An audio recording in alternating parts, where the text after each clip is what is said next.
નમસ્કાર, star India TV ન્યૂઝમાં આપનું હાર્દિક સ્વાગત છે। હું છું હેમલતા ત્રિવેદી। આપ જોઈ રહ્યા છો સ્ટાર ઇન્ડિયા ટીવી ન્યૂઝ। સત્યની વાતે સત્યની સાથે। જાલોદમાં સ્વચ્છતાના દાવા પોકળ। ઓંકારેશ્વર મહાદેવ મંદિર પાછળ ગંદકી અને ખંડેર મકાનોથી ભક્તો પરેશાન।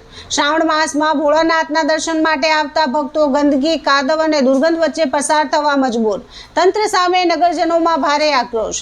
એક તરફ સરકાર દ્વારા સ્વચ્છતા અભિયાન અંતર્ગત કરોડો રૂપિયાના ખર્ચે વિવિધ કાર્યક્રમો અને જનજાગૃતિ અભિયાનો ચલાવવામાં આવી રહ્યા છે, ત્યારે જાલોદ નગરની તાલુકા પંચાયત કચેરી સામે આવેલા પવિત્ર ઓંકારેશ્વર મહાદેવ મંદિર પાછળની સ્થિતિ તંત્રની કામગીરી સામે અનેક સવાલો ઊભા કરી રહી છે।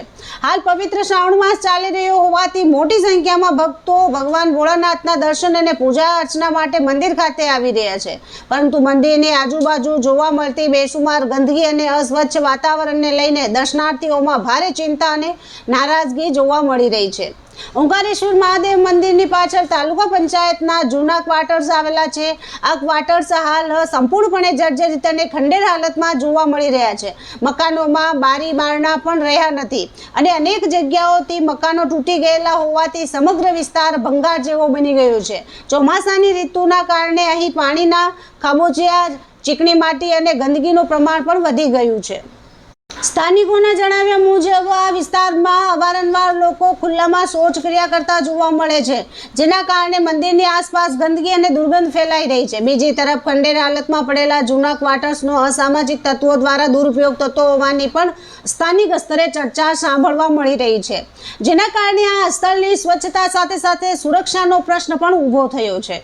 નગરજનોનો સવાલ છે કે એક તરફ સરકાર સ્વચ્છ ભારત અને સ્વચ્છ ગુજરાતના નારા સાથે અનેક કાર્યક્રમો યોજે છે, ત્યારે તાલુકા પંચાયત કચેરીની સામે જ આવેલા પવિત્ર મંદિરની આસપાસ આવી ગંદકી કેમ જોવા મળે છે? શું જવાબદાર તંત્રની નજર આ ગંભીર સમસ્યા પર નથી? શ્રાવણ માસ દરમિયાન મોટી સંખ્યામાં ભક્તો ભગવાન શિવના દર્શન માટે આવતા હોવા છતાં મંદિરની પવિત્રતાને અનુરૂપ સ્વચ્છ અને સુદૃઢ વાતાવરણ ઊભું કરવામાં તંત્ર નિષ્ફળ કેમ રહ્યું છે તેવા સવાલો પણ ઉઠી રહ્યા છે। નગરજનોની માંગ છે કે ઓંકારેશ્વર મહાદેવ મંદિર પાછળ તથા આસપાસ ફેલાયેલી સમગ્ર ગંદકીનો તાત્કાલિક સફાયો કરવામાં આવે। વર્ષોથી ખંડેર હાલતમાં પડેલા તાલુકા પંચાયતના જૂના ક્વાર્ટર્સ તોડી પાડવામાં આવે અને સમગ્ર જમીન સમતલ કરી સ્વચ્છ કરવામાં આવે।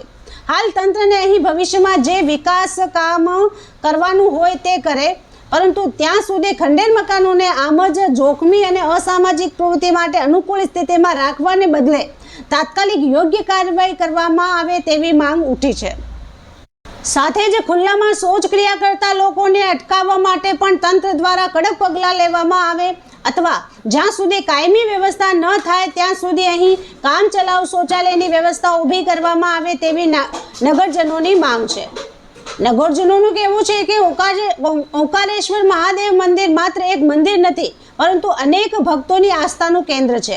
ખાસ કરીને શ્રાવણ માસમાં અહીં દર્શન અને પૂજા માટે આવતા ભક્તોને ગંદકી, કાદવ અને દુર્ગંધ વચ્ચે પસાર થવું પડે છે, તે બાબત અત્યંત દુઃખદ છે। તંત્ર હવે કાગળ પર સ્વચ્છતાના અભિયાનથી આગળ વધીને સ્થળ પર દેખાય તેવી કામગીરી કરવી જોઈએ। નગરજનોની સ્પષ્ટ માંગ છે કે ઓંકારેશ્વર મહાદેવ મંદિરની પવિત્રતા જળવાઈ રહે, દર્શનાર્થીઓને સ્વચ્છ અને સાનુકૂળ વાતાવરણ મળે અને આસપાસની ગંદકી અને ખંડેર મકાનોની સમસ્યાઓનો કાયમી ઉકેલ આવે તે માટે જવાબદાર તંત્ર તાત્કાલિક સ્થળની મુલાકાત લઈ કાર્યવાહી કરે।